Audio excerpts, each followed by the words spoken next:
السلام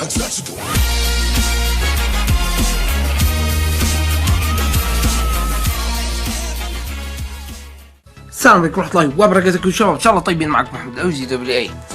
اليوم راح اعلمكم كيف تهجموا بالاستراتيجية الارضية، الهجمة الارضية جولم ويزارد هوكس مع الكينج والكوين اللي يسموها جو هو او جو هاوي بالانجليزي. فعرض الخريطة فزنا هذه الحرب قبل الاخيرة، فزنا بفارق نجمة يا الله، يعني كان قريب جدا انه نتعادل، وكان نسبة التدمير الاكثر للخصم، فكنا مهددين بالخسارة، بس الحمد لله. الهجمة راح اوريكم اياها وكيف يعني كيف تعرف تستخدم هذه الاشياء. انا اول شيء طورته هو الهوكس. اول ما جهزت صرت اهجم بهذه الاستراتيجية. اول شيء احط هوكس واسحب دعم الكلان، بعدين احرقه بالبويزن تعويضة السم، وبعدين اول ما ينزل البالونس راح احط الويزاردز والجولم. دعم الكلان يكون جولم ماكس. حطيت الوول بريكرز معهم يعني مع بعض. او اهم شيء في الاستراتيجية قبل ما تنزل الهوكس، اهم شيء في الاستراتيجية انه ايش؟ تدمر الكينج والكوين، لانه الكينج والكوين خطر كبير على الهوكس، حيضلوا يلاحقوهم على طول التشكيلة وبعدين تخسر او يقتلوا لك الهوكس، ما راح يكونوا محمين. فالغرض من هذه التشكيلة انك تكشف القنابل الدبل وتقتل الملك والملكة. فانا حطيت هنا القفازة عشان يروحوا لعند الكينج والكوين يقتلوهم. فحبذا 3 نجوم، هي 3 نجوم بس. راح انزل الهوكس من جهتين عشان يصفوا بسرعة، عشان هذه الهجمة يبالها يعني حساسة من ناحية الوقت. اول ما يركزوا على الكينج والكوين على طول حطيت الهوكس. فهنا حطيت اول دواء وهنا ثاني دواء، فزي ما تشوفوا قنبلة كبيرة وقنبلة كبيرة كانوا عليهم، فباقي لي دواء واحد.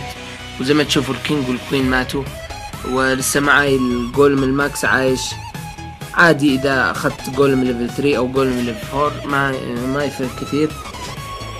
فزي ما تشوفوا هنا خلاص باقي صفوا بس عليهم التصفية.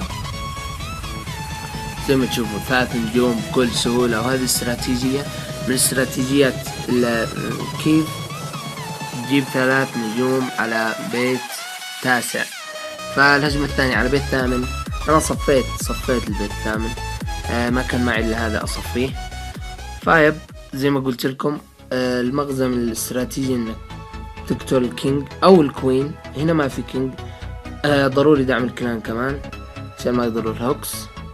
زي ما تشوفوا نزلت، ما استخدمت البويزن، راح استخدم البويزن عليهم وهم بيقتلوا الجولم. فهنا انكشفت قنبلة والقنبلة الثانية انكشفت.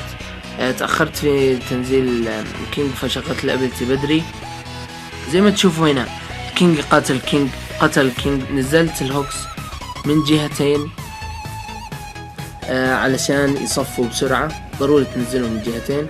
هنا صفوا كل الدفاعات وعليهم لحالهم 3 تعويضات دواء، يعني اكيد انهم راح يعيشوا معك للنهاية. فضمننا ال3 نجوم. زي ما تشوفوا باقي هنا يصفوا.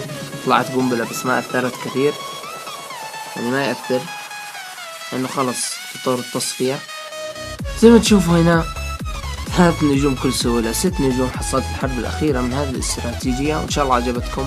24 هوكس، 11 ويزرد، 1 جولم ليفل 2 و1 جولم دعم كلان، تعويض القفازة والسم و3 دواء، 8 وول بريكر. إن شاء الله عجبكم المقطع، لا تنسون اللايك والشير، أهم شيء الشير. ودي أشوف تعليقاتكم وآرائكم، وإيش تبون أنزلكم تشكيلات كذا على البيت 9. لا تنسوا الاشتراكات قليلة، وانتوا يعني ان شاء الله ما تخيبوني. وان شاء الله عجبكم المقطع، لا تنسوا الاشتراك واللايك والشير. كان معكم محمد او جي دبليو. السلامات.